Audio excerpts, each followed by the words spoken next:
Alright, this is another video on the same reaction, the aluminum and oxygen to aluminum oxide reaction. This is a different question though. Instead of just converting, in this case, the other video was finding out how many grams of aluminum it takes to react completely with a certain amount of oxygen. In this one, this is more like a lab-based question or experiment-based question. So if you actually,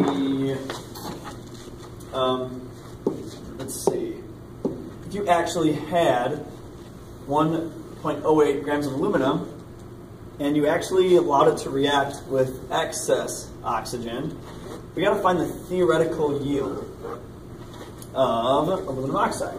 So aluminum oxide is our product. Theoretical yield. It's not as bad as it sounds. Yield is just how much of a product you make in an experiment. And theoretical means, in theory, if everything were perfect according to the calculations, how much product should you make? So in this experiment, we are oxidizing aluminum to form aluminum oxide. Now, we're reacting it with excess oxygen. So excess oxygen means that we have way too much of it, so it really doesn't matter. We are not going to use it at all. All right? Again, if you're making s'mores and you have excess marshmallows, it doesn't matter how much you have because you're going to run out of graham crackers or chocolate first. So your s'mores are excess, your marshmallows are excess. So what we're going to do is calculate or convert to find our theoretical yield of aluminum oxide. How we're going to do that is through stoichiometry. So we're going to start with 1.08 grams of aluminum. We're going to do a conversion all the way into aluminum oxide grams. Now, theoretical yield, we're looking for mass. All right, we're not looking for moles. We're not looking for formula units or particles or molecules. We're looking for mass. So just like our last video, in 1 mole of aluminum, we have 26.98 grams of aluminum. All right? So eventually this will get very repetitive, or you should understand how to do each of these parts. So you divide by the molar mass to get your moles of aluminum.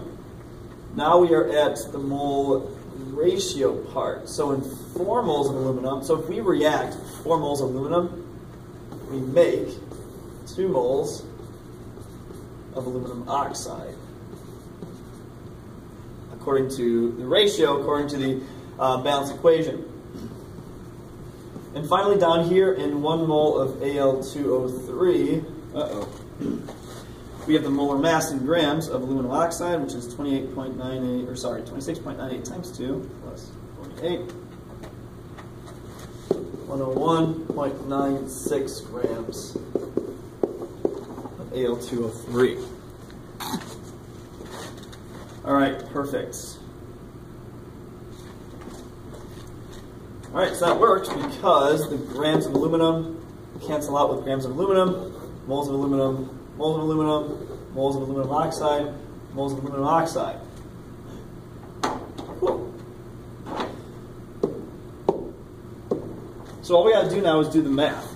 So we'll take 1.08 divided by 26.98 to get moles of aluminum. If we multiply that by the ratio, we'll get moles of aluminum oxide. And then if we multiply by the molar mass of aluminum oxide, we'll get mass of aluminum oxide in sig figs, which is 2.04 grams of aluminum oxide. Woo! Awesome. Now that's the theoretical yield. All right.